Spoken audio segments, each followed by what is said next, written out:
kulanti wacan wanaagsan daawadayaal ahaantii meel kasta oo joogtaan iyo si waliba noo daawanayaan ku soo dhawaada TV-ga halgan gaar ahaan barnaamijka bilicda Muqdisho alaabad daawadayaal toddobaad waliba waxaan ku soo qaadanaa barnaamijka bilicda Muqdisho horumarka ay ku tallaabsanayso magaalada Muqdisho toddobaadkan waxaa barnaamijka marti noogu ah hay'adda gobolka Banaadir Cabdifataax Umar Xalano oo markaasi barnaamijkan bilicda Muqdisho nagala qayb qaadan doona ku soo dhawaad hay'adda barnaamijka waa maasan tahay galab wanaagsan waa ku dhawahay TV-ga halgan inkastoo uusan weli magaalada soo gaarin waxaan leeyahay soo dhawaada barnaamijka bilicda Muqdisho oo ku dhawaada aad u maasan tahay madana afayna waa kaaga mahadcelinayna waqtigaaga na siisay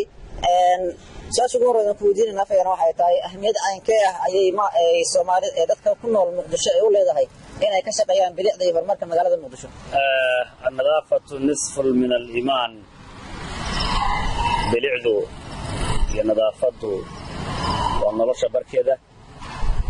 halkan aan joogno hadda qashin qub bay ahayd maantana geedaa ku yaalla aad bay ka duurdoosa ahaan noo farxad gelinaysaa xaqiiqatan magaaladan bilicdeeda laamiyada ugu horeeya dhismaha ayaa ku xiga nadaafadda iyo in geeda lagu beeraa ku xigta guryaha dudumayn dib loo dhisaa ku xigta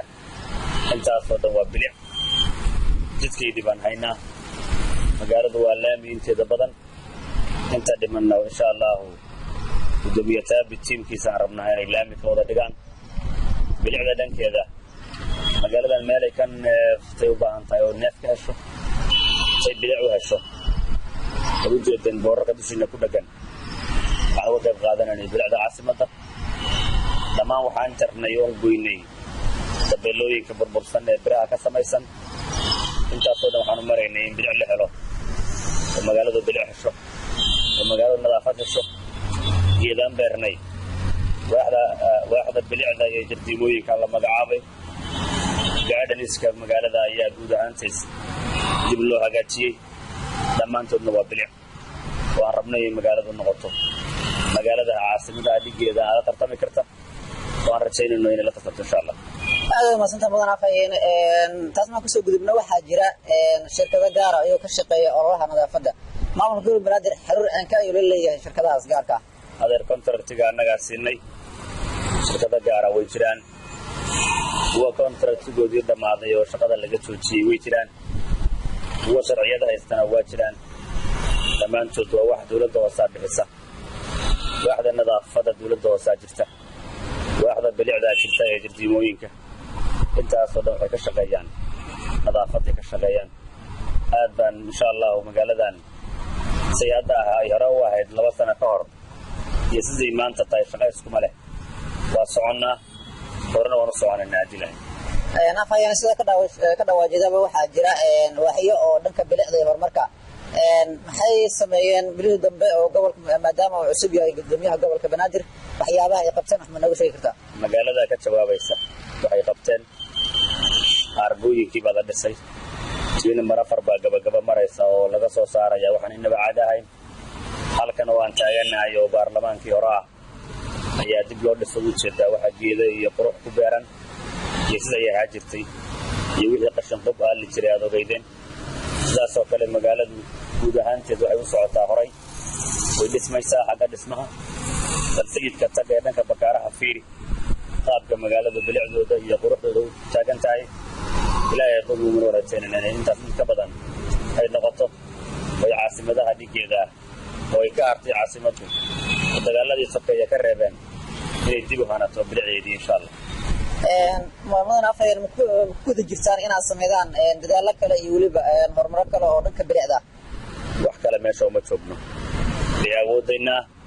caasimadda dib loogu soo celin karo waa sameynayna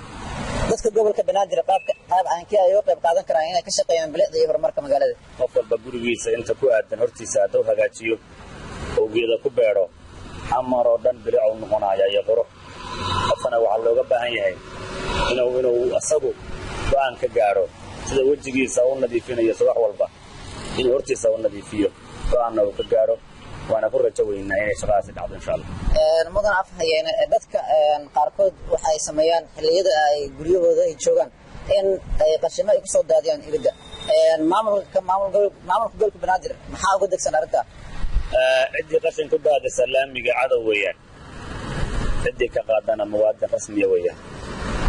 عدي قشن كان سلامي أنا وضع كوربان سميي نما قشن صوتك هارون كان عسي أرتيسا وأن كقاضي قشن كي كرسي وكفديان كعليه مركز حناقي كان كور محل حناقيسا أذكر محل قشن كان كساري قلك يجي سعرنيسا حاجات جيسة بانكوري لو مدة كده حيسا ودك مساكين تا كده حيدا ودمان موادين تا كده حيدا قشن جيسا قلك أنا مو قولي متوقف بوحان ليه وحدا نفس هذا وقورن هذا أنك هنا وقورن إذا نود ما سنتين ودمت ساش قدام بداروينا موضنا أفينا كويديو معمر قبل كبنادر محاور قرشة سنبلع ذي برمرك مدارة إن أدوسي باللاريان إلى يطوي دمو قرب كينا إلى يوقلو شغالها دولة وسنة واجب كذا قاتان وعاك الشقينا هي كالنتو هذا قلت بيتان عمر والنظيف عمرنا وبلع عمرنا وغرمر عمرنا والنبت كما سنت